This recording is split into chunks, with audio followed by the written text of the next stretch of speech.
नमस्कार दोस्तों, मेरा नाम है करम योगी दिवाकर बोथरा और मैं आप सबका स्वागत करता हूं अपनी सीरीज सोशियोलॉजी इन 10 मिनट्स।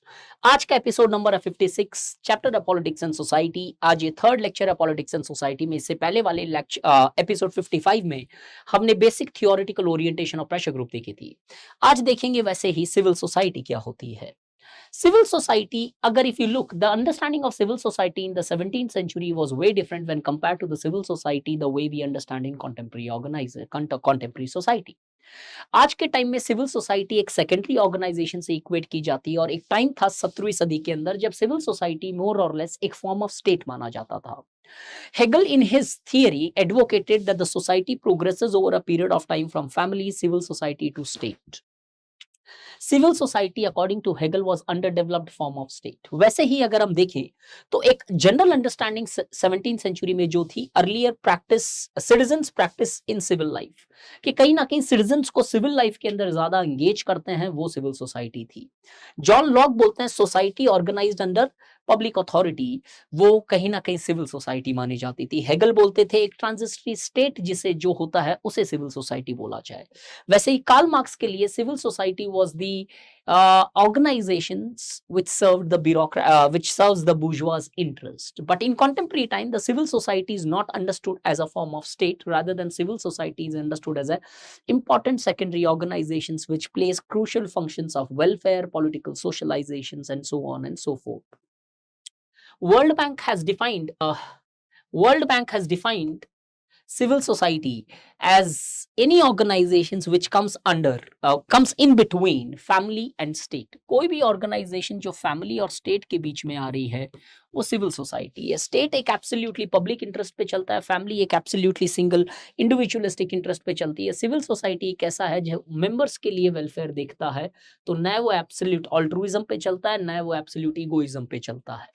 वैसे ही डेविड हेल्ड बोलते हैं organisation outside the control of state, but that doesn't mean that they are not regulated by state, they are absolutely under the regulations of state in which they exist. State और civil society अगर देखी जाए तो क्या होती है? State versus civil society many often times have been strongly debated, क्योंकि कहीं ना कहीं इन 17th century when civil society was equated with state, there was often a debate that is there any difference between state and civil society. तो following are some of the differences which are largely present. Civil services में कई बार ऐसे questions आते हैं, civil society और pressure group को different करो, state और सिविल सोसाइटी की रिलेशनशिप्स बताओ। तो if you look into the relationship of state versus civil society, you would see civil society in सारी चीजों को बोला जा सकता है या ये सारे उसके गोल होता है। पहला, people enter into relationship in civil society by consent, लेकिन स्टेट के लिए कंसेंट नहीं है। Once you are born there you become a part of that particular state. State आपको रेगुलेट करता है आपके चॉइस के हिसाब से नहीं, लेकिन सिविल सोसाइटी अगर आप मेंबर हो तो ही आप पे उनके कायदे कानून लगेंगे। Not organisation of power, state हमेशा पावर के लिए पावर सेंट्रिक होता है, पावर कैप्चर के रिलेटेड होता है, पॉलिटिकल पावर से रिलेटेड होता है। सिविल सोसाइटी का कोई उद्देश्य नहीं होता है पॉलिटिकल पावर को कैप्चर करना।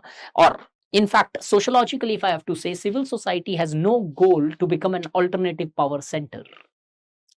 They are not for profit organizations. Civil societies are not for profit organizations, unlike pressure groups and state, which are considered as some state can largely have business orientations. For example, the various public sector organizations we often see, they did have certain goal of profit, although that was not the primary motto. Pressure groups could largely be financed by private organizations, which can largely make them profit centric in nature. But however, civil society हमेशा इन characteristics पे रहती है।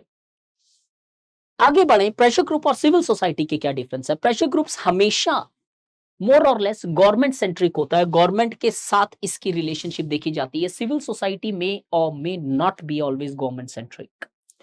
दूसरी तरफ अगर देखें तो private pressure group जो है उसका कुछ प्रॉफिट ओरिएंटेड मोटो भी हो सकता है, बट सिविल सोसाइटी का कभी भी प्रॉफिट ओरिएंटेड मोटो नहीं होगा। I forgot to write that, yes it's written here. It could be profit oriented but it may not, it would never be profit oriented. Pressure groups कभी भी institutionalise नहीं ज्यादातर माने जाते हैं। सिविल सोसाइटी हमेशा एक इंस्टीट्यूशनलाइज फॉर्म में होता है। प्रेशर ग्रुप्स में और may not be institutional, as I made it clear from the earlier lecture जहां पे हमने types of pressure group discuss किए थे। नॉन इंस्टीट्यूशनल और नॉन फॉर्मल प्रेशर ग्रुप्स भी एग्जिस्ट करते हैं। पार्शियल प्रेशर ग्रुप्स भी एग्जिस्ट करते हैं, as highlighted by Maurice Duverger. साथ ही साथ में सिविल सोसाइटी मोर और less, although this is not a thumb rule, but more or less it is opined that the civil society caters to the larger interest when compared to the pressure groups, because pressure groups always have members, हमेशा pressure group के members होते हैं और उन्हीं members के लिए वो काम करता है। तो चाहे वो फिकी हो, चाहे वो एसोचैम हो, चाहे वो कोई एक ऑर्गेनाइजेशन हो, जहां पे उनके मेंबर्स होते हैं और हमेशा मेंबर्स के लिए। सिविल सोसाइटी कई बार प्रमोशंस इशू बेस्ड हो सकती है, जहां पे one can largely get connected with civil society and one does not only work for it members, वो एक जनरल वेलफेयर के लिए काम कर सकती है। For example, India against corruption एक सिविल सोसाइटी है जो करप्शन के अधीन करप्शन के अगेंस्ट में काम करती है, जहां पे किसी एक लिमिटेड नंबर के लिए बेनिफिट नहीं है, वो ऑल इंडियंस के लिए कहीं ना कहीं they are working towards the welfare by reducing the scope of corruptions in the public sector activities. So अगर हम देखें civil societies or pressure groups या civil society या state, these are some of the differences which I have highlighted. Now the question comes is role of civil society या pressure group क्या होता है। मैंने लास्ट लेक्चर में भी आपको बोला था कि pressure group मैं कंटिन्यू करूंगा नेक्स्ट एपिसोड के अंदर।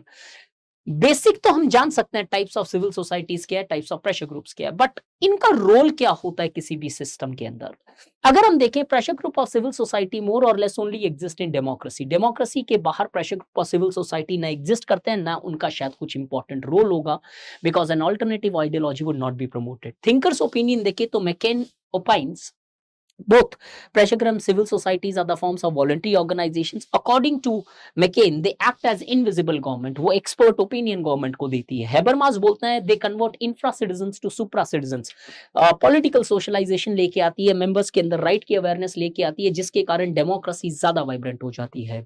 Putnam advocates school of democracy. He considered civil society as a school of democracy. This was the exact statement of Putnam. Sudipto Kaviraj advocates that civil society and pressure groups bring political socializations, making people aware about their political decision makings. किसको vote करना, किसको नहीं करना, कौन किस तरीके से आपके बेनिफिशियल या फिर बेनिफिट्स के लिए काम कर रहा है।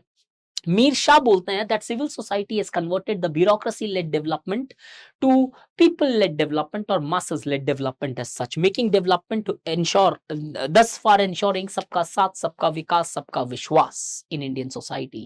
Amartya Sen opines that it contributes expert opinions which helps the government to formulate different policies. वैसे ही अगर और broadly देखें, कुछ application basis पे तो false class consciousness को TCC में convert करता है, dispersal of power ensure करता है, collective bargaining raise करता है, सोशल कोहेशन सोसाइटी के अंदर रेस करता है, अल्टरनेटिव आइडियोलॉजी और सोच देता है, चाहे वो डेवलपमेंट से हो, चाहे वो पॉलिटिक्स से रिलेटेड हो, सबका साथ सबका विकास इंश्योर करता है, स्टेट को विजिबल ज्यादा बनाता है by taking the state policies to the rural door steps of the people, safety valve act करता है as it converts the revolution of weapons to revolutions of words, and at the same time it acts as a strong catalyst for social change with respect to vulnerable sections of populations. और साथ ही साथ में हम देखते हैं कि civil society अगर एक्टिव हो तो कहीं ना कहीं स्टेट की अकाउंटेबिलिटी भी इंश्योर की जा सकती है, which we have seen that MKSS such organization, Mazdoor Kisan Shakti Sangathan, this organization was strongly it strongly played a role as far as the RTI Act is concerned. So therefore there is a broad role, there is a very wide and broad role as far as the civil society and pressure groups are concerned.